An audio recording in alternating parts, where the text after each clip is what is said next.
pessimist sees difficulty in every opportunity. The optimist sees opportunity in every difficulty. Hello and welcome to Season 2, Episode 3 of our podcast series, the podcast that inspires and educates through the sharing of real-life experiences. I am SHEILA, your host, and with me today is Anna de la Rosa, joining in remotely all the way from Texas. Anna is the owner and president of de la Rosa Insurance Services, LLC, which was voted as the #1 insurance firm for small businesses in Pearland, Texas. She is a motivational speaker, a success coach, a meditation guru, and the founder of the Meditation and Mindfulness Project, as seen in the Mantra magazine. It is Anna's mission in life to empower women all over the world. She has the ability to spark something deep within her clients by giving them practical tips and tools to forge their own path.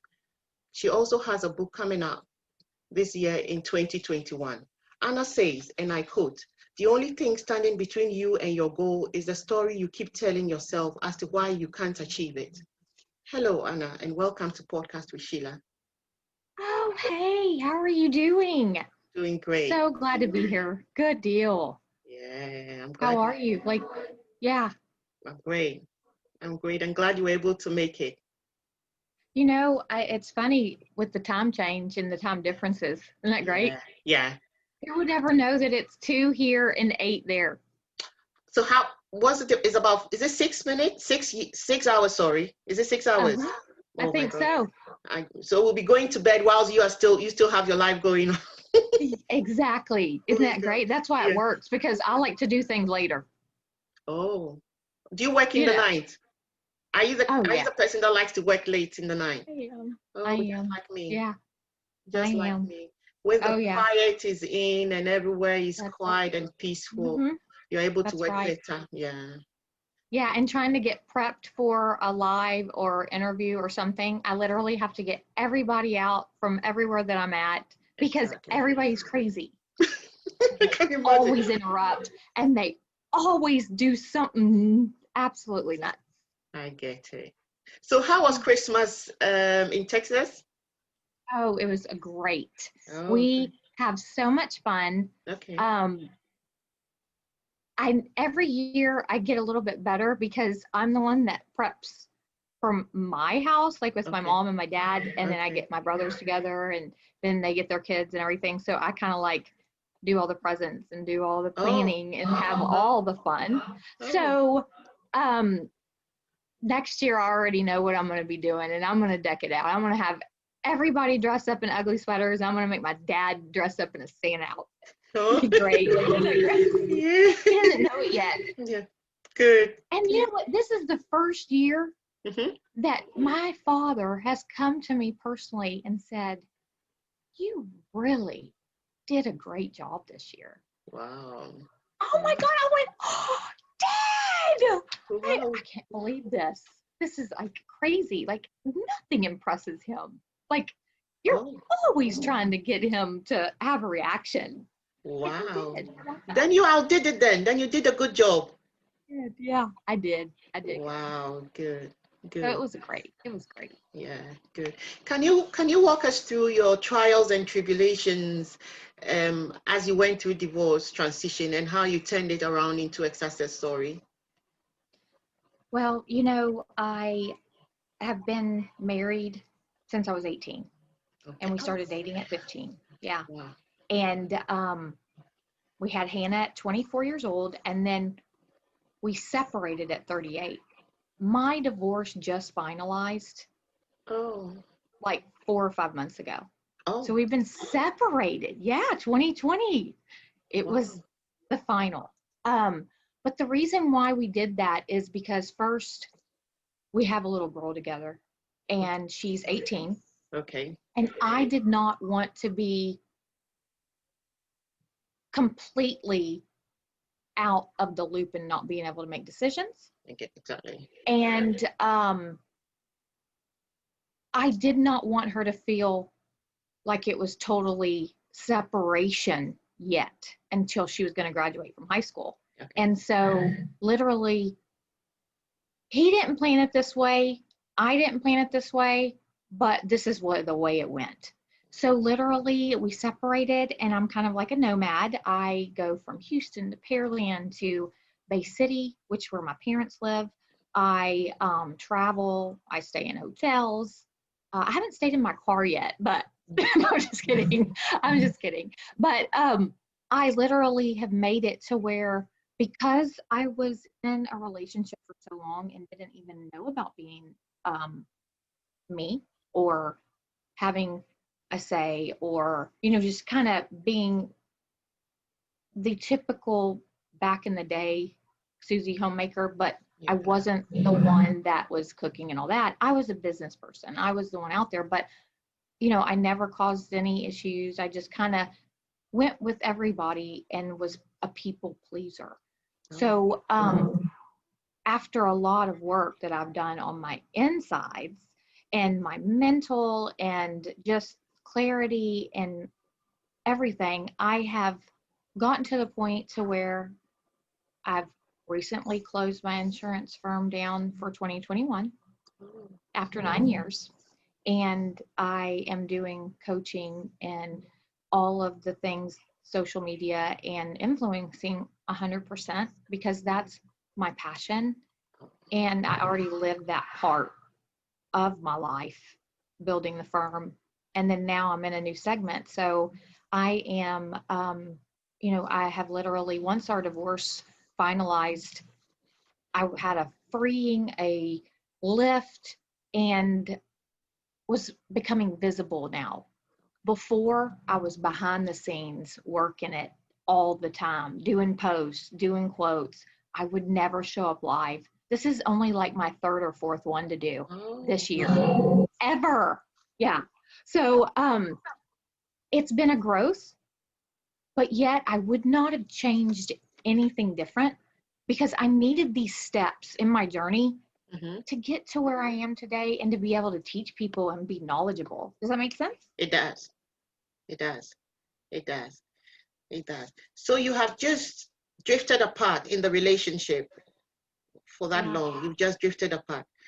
What I just want us to go, sometimes we take so many things for granted and we don't even know when something is happening. Right. I'm just speaking an idea from everything you've said. That is not your situation, I'm saying. But right. Sometimes we take so many things for granted and we don't know when something is going wrong. And let me create a scenario here, a scenario where you have everything you've always wanted and you may not value it that much because you're used to it. That's right. You could be used to your children being around all the time, and you may not see the value of them when they are around. But when they start leaving home, like going to school or getting married and actually leaving home for that long, then you begin to see the value in them. Yes. And if it may be too late then if you had not done things the way you should have done, because you've lost those years with them when you should have, cultivated more love with them. Yes. In that sense. For me, I think just in the sense of taking things for granted, which is not you, but it's just something that I picked up from as he came. Sometimes we take so many things for granted. And when I look at my children, for me, it's a blessing for them to be around me. Oh yeah. Because my story from the past meant I couldn't have children. So to see them every day is just a delight. And every time I think, what can I do to make every day count? So that when they are not there, I'll have something to look at.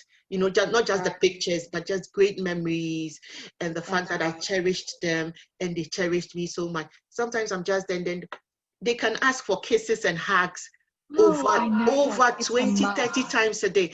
And at the back of my mind, I'm thinking, don't they get tired? But then it's something I'm giving out to them. Yeah, it's driving. And then they give it back to me. That's right. And that's why we waited so long. We tried to make it happen. We tried to make it work. And Hannah was 14 or 15 when we finally split up. And so I was still there every day. When he would leave to go to work, I would come, or so I'm still the designated softball take her, I would take her every time to practice. And, you just have those designated things, and you don't want to make anything different for her because she's already hurting. Yeah, imagine that. I can imagine that. Do you think that, this is a different question on its own, do you think that our lifestyles as people sometimes affect our marriages or our relationships? Because from this part of the world, what we see, we run shifts with our partners. So you are coming in and your partner is going out. And in this time of the pandemic, most couples have found themselves together in the house, which is something they are not used to.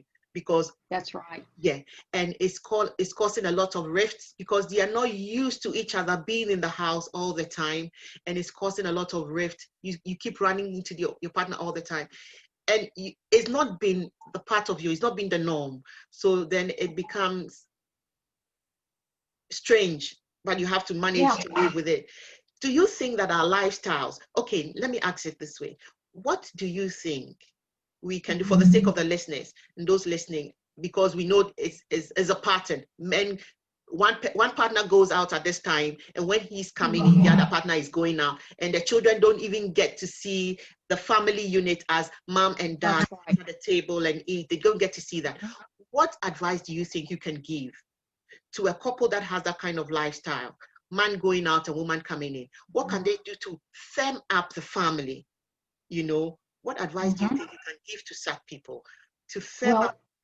Yeah. Well, I know that we were always together on the weekends and in softball. So we would, all go on the weekends to her softball games and her softball tournaments. But during the week, we were scattered everywhere. You know what I'm saying? Yeah, so if you can't do the weekends, maybe make it an evening, go out to dinner every night. We did that every night. We never cooked. We went out to dinner every night, but we always were together at nighttime. Some people can't. Make it a breakfast, make it a lunch. Now you're together most of the time. You aren't used to seeing each other, but it will get easier once you decide and make the decision to start doing something different, because anything new is going to cause some, ruffling of the feathers. Exactly. So the key point is the decision, making the decision to do it. Yeah. That's it. The key point, decide you want to spend more time, decide you want to have, maybe a family outing, or maybe go shopping, or maybe just go to the movies, or whatever y'all can do at that time. If it's not that, hey, go to the park, go for a walk, take the dog somewhere, or even travel. We always love to look at houses. Like, we love to drive around and look at beautiful homes. And then during the holidays, it's like every night we're going out and looking at Christmas lights, even though it's taken us 4 years now that Hannah is going to be graduating. It's taken us 4 years to start communicating again. Yeah, because we wouldn't communicate. We would just, she would go there and I would go here, whatever. But when we were together at the house and we were still not separated, we still did everything together, no matter what. Because we wanted to make sure that Hannah had that. Wow. And, but now this year was our first Christmas Eve to see each other. And actually, we went to some of Hannah's events and, but it was like normal. Yeah. But it took all that time to realize, I wasn't the problem. You weren't the problem. Maybe we were both the problem, or we were growing and learning all these years and never had time to really know what we wanted at the time because we got married so young. So young, yeah. Yeah, but you really have to be mindful of not to play victim mode, because I did that. I played victim mode and I didn't know I was, but because he is Hispanic and I am Czechoslovakian. Okay. There are certain culture things that we have that play a part, and that happens because you see your mom doing it. He sees his mom doing it. He sees his dad that way. I see my dad that way. And we don't realize that we've been programmed our whole lives, up until we were like 7 or 8 years old. So we don't know any different. But then when someone starts growing and changing and getting outside of that custom or the box, it shifts the whole dynamic of the family and everything, because that person automatically feels threatened. Exactly. Or if he's controlling or verbal abusive or mental abusive or something that way, and you start realizing I'm just pleasing and I'm not getting any me time, then that's also going to play a part in the way things work out. So the main thing is the person that wants to have the shifts when you're there or when you leave to keep going and decide, because you have to think of yourself, if that makes sense. It does. Even if you've been that mom that stayed there for 20, 30 years or 5 years or whatever, or even dad, because it works both ways. It's not just a one thing. You could have someone that's in the relationship and the man's the problem or the woman's the problem, or they both can be the problem. It's just us being mindful and working on ourselves. Once we start working on ourselves, then the things around us start shifting automatically. Exactly. Yeah. So we've just incorporated Hannah into everything. I think it's a beautiful thing you've done. Thank you. Mindfulness and meditation, what is it?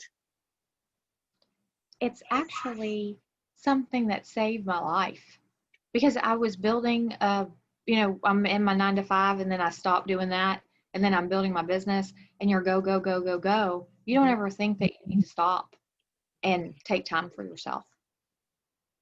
And I stumbled upon Kundalini yoga back in 2014. What's that? 15. Well, it's a yoga practice and a modality to where you can incorporate mantras and energy clearings, and it makes shifts happen that I really didn't know about any of that back then. Oh, okay. And when I started researching and checking out different things, I really was attracted to that particular practice. Okay. Because of the way I felt and just the difference that the stress was relieving, the situations were changing fast. And then once I started with the Kundalini meditations and yoga, I started trying all of the different ones. And I think that it just helped me sleep better. It helped me become more present in the moment, clear on what I wanted to do. And it started to get out the stuff that was no longer serving me. Okay. Because I didn't even know about that. Because I never took any me time or anything to, help me until meditation and mindfulness. Oh, okay. That's really what shifted it all. Wow, so that's one of the main things you do for your clients, is it? You teach them how to meditate when they are stressed or going through a situation. That's one of the keys, but basically I help them with their meditation and mindfulness practices, but whenever I'm there, I'm an ear to hear. And I give suggestions and help them have those aha moments inside. Okay. Everybody has to do the work, and I give them little things to shift some of their certain points or whatever they want to do in life to, work on. But really, it's me being there as a container for them. Okay. A safe haven. And each person is different because there's not really the same modality or same curriculum or workshop or that's going to help everybody, because everybody will get something different out of it because we have our own realities. Yeah. Exactly. Yeah. And so it doesn't matter if they may need just a couple of weeks or a couple of months. They may need a year or two, but I give them the option and the resources to help them. Okay. And if they want meditation and mindfulness only, then we go there. If they want, helping with the business or getting the tools and tips and on them starting their business or, how to be successful online. Wow. So there's a lot of things that I can help with. Okay. But it's just listening to. Sorry. No, you're good. Do you only empower women or everybody? You work with everybody, not just women. I work with anyone and everybody that needs help, but my focus is women. Is women. Because I have been there. I've done that. I mean, yeah, I have 3 brothers, and I'm the only girl out of the family and young, the youngest one. But literally getting down into the root of a woman is what I can do. Exactly. Exactly. So what gave rise to the Mindfulness and Meditation Project, and how has it affected your life for the better? What brought it about? Is it your divorce situation that brought up the Mindfulness Project? Yep. It is. Can we say, because, sorry. Yeah. Oh, no. I was going to say the Meditation and Mindfulness Project came about because no one really knew about meditation and mindfulness and yoga around in our area. But the only reason why I was so intrigued is because I was going through the divorce and the separation. And I wanted others to know, and I wanted to learn too. So I started in interviewing so I could learn more about all the practices. So, and then that's when I rolled it out. Can we say, because I want to emphasize on the things we do on podcast, not that some people think we share remorseful stories. That is not it at all. But the thing is, what happened after the story? That is our emphasis here on podcast. Yeah. What were the lessons you learned? Because somebody may be going through that. So we have to tell the story, and then we'll be able to bring out the positive bits out of it. So look, in your case, you had to go through divorce to be able to learn meditation and mindfulness, to be able to teach it to other people. So then when we are going through things, I always say that we don't look at just the negative parts of it. We look at the positive bits of it, the strength we derived from the things we went through, the people we became, how it shaped our lives, that we become impactful in the lives of others. Those are the things I want to see.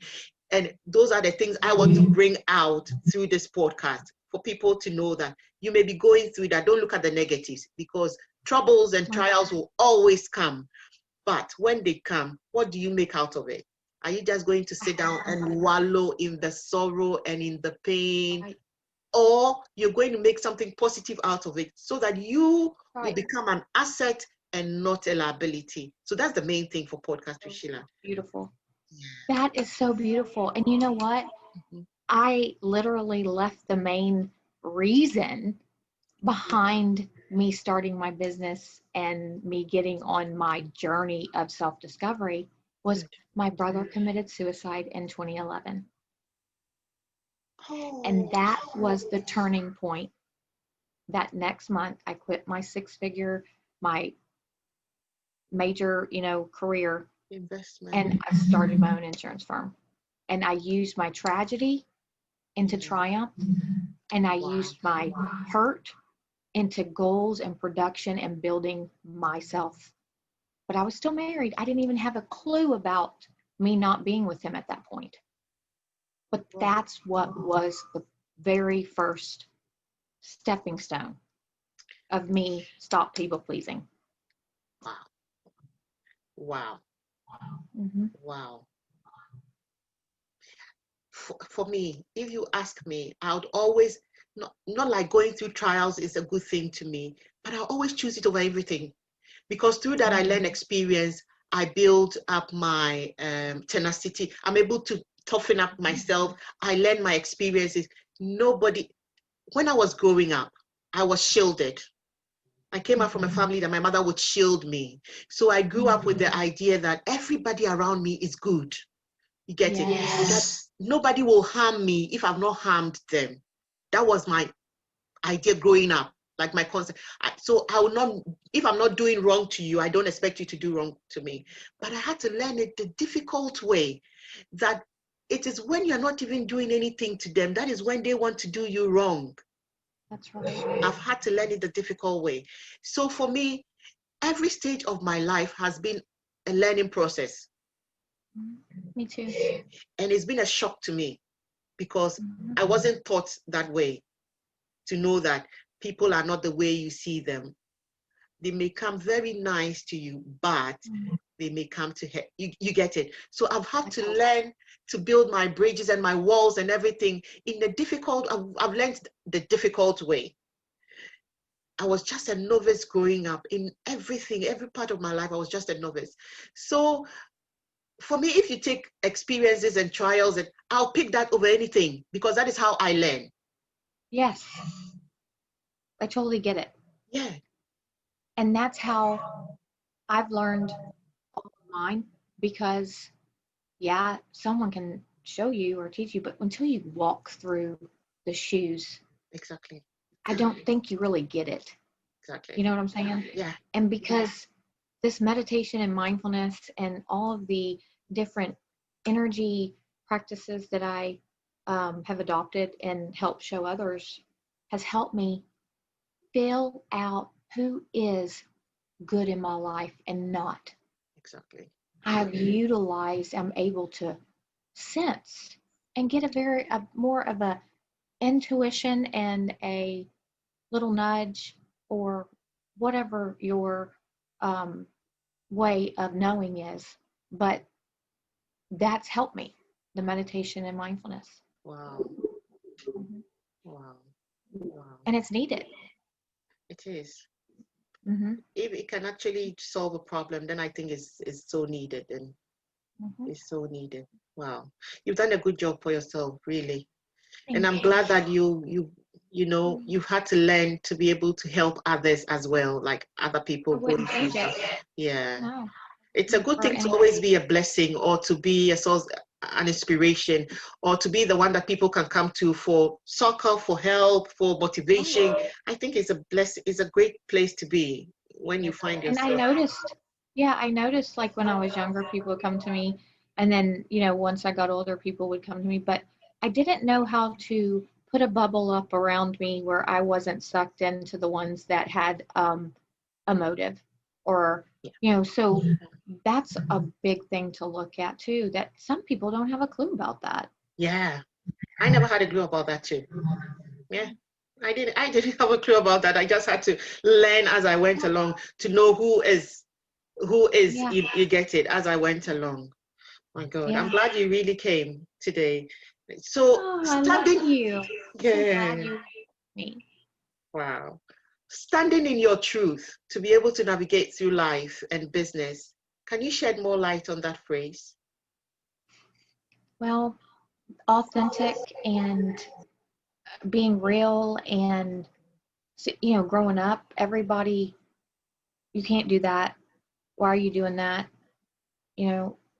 Every time when you would go out to make something move or shake, someone would want to ask you, why are you doing that? Or you shouldn't do it that way. And I think that because I've been through so much, that it's my goal and my absolute love to have people speak their truth and stand in their truth by speaking in the most authentic and clear, and finding their purpose, and just making sure that they aren't being fake and sugarcoating stuff, and just that's really the bottom line. If you believe it, live it, and just follow your intuition, and that's what it is. Exactly. Wow. So if the roles were turned today, is there a question you would have wished I asked you that I didn't ask? You know what? No, there's not. Every question I love.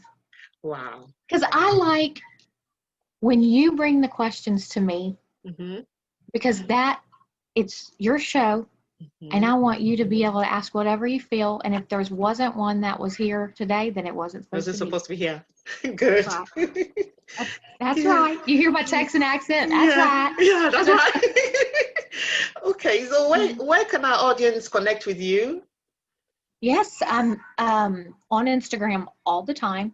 As you know, hey, you reached out to me, and I respond. To everybody. Anna, it's annadelarosa.com if you want to go on my website, or they can go to my personal page at the Anna De La Rosa. or my empowerment page at Empower Women Quotes. Good. Or my woo-woo meditation and crazy page, unfiltered.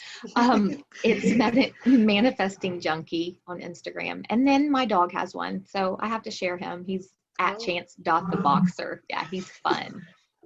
Yeah, and so like I have all the platforms, but really I love to focus on one, and I answer my comments, I answer my questions, and I just want to be personable and really doing something different that a lot of people get too busy to do. And I don't want to do this. I'm not here to be too busy, because that's what I used to do. Okay. I want to be able to focus and shower everybody with love that I feel I need to. Exactly. If that makes sense. It does. Just before you go, can you talk a little bit about your book coming out this year? Yeah. And a little bit about it before we go. Of course. I started my Meditation and Mindfulness Project and started interviewing people in 2016. And on 1/1 of 2017, I rolled that out, and I also rolled out my blog. So I would interview women that really touched me or was making a difference. And then I was like, I love this so much. So I started interviewing ladies and making it where this is the first volume. Of course, there's many to come, but I wanted to put the women on a platform and show others how powerful it is when you have a group or a tribe or people that are making differences, because that's not really shown a lot. And that's really what I wanted to do. And that's what the book is about. It's about women and their stories. And that's it. That's lovely. Thank you. That's lovely. I love to empower women. So anytime I see a woman doing that, I'm excited, because women go through a lot. That's not to say men don't go through a lot, but women go through a lot. And I think that is always good for the women who've made it to empower the others to also come. And I think it's a brilliant thing to do. Thank you. And you can do it. Don't beat yourself up. Just start. And just keep chipping away at it. We have the onion, we peel away the layers, we keep growing, we keep going, and just basically, I make sure to let everybody know, if you have a man by your side, that's your rock, and that is beautiful, because we all should. It's not about beating up men. It's not about that. It's about us equal and sharing ideas, growing together. Keep it moving, and don't beat up on each other or yourself. Exactly. So what will be your final advice to our listeners? Make a decision to start and decide. Just make a decision, and don't get the perfectionism in the way, because I did that for so many years. I had to have my website. I had to have this in place. I have to have that in place. And that really makes me not start, because I want to make sure everything's perfect. But you know what? It's not. In general, in our lives, none of that. You just jump in. If you don't know what to do, research it, because that's what I've done. I've done everything on my own. I've done all of my research, and I just keep thriving, and that's what I want others to do. But if you don't know where to start, reach out to me. It's just, maybe you need a little push. Maybe you don't. But as long as you write it down, maybe journal a little, and make a decision. Brilliant. And then the momentum starts. Brilliant, Anna. Brilliant. I'd like to say thank you very much for coming on today. And I believe your final words was even a blessing to me. Just make a decision and start it. Don't wait till you get everything together. Just start it whilst you can. No matter how small it is, just start it. Wow. Thank you, love. I'm so glad you reached out, and I'm so glad to be on here with you. Wow. From Texas. Wow. It's a privilege to have you, Anna. It's a privilege. Oh, thank you. Okay. Just let me know if you need anything. Sure, I will. I will. So if you've been listening in, this is season 2, episode 3 of our podcast series, where we've been bringing your way seasoned guests with inspiring life stories to share with us.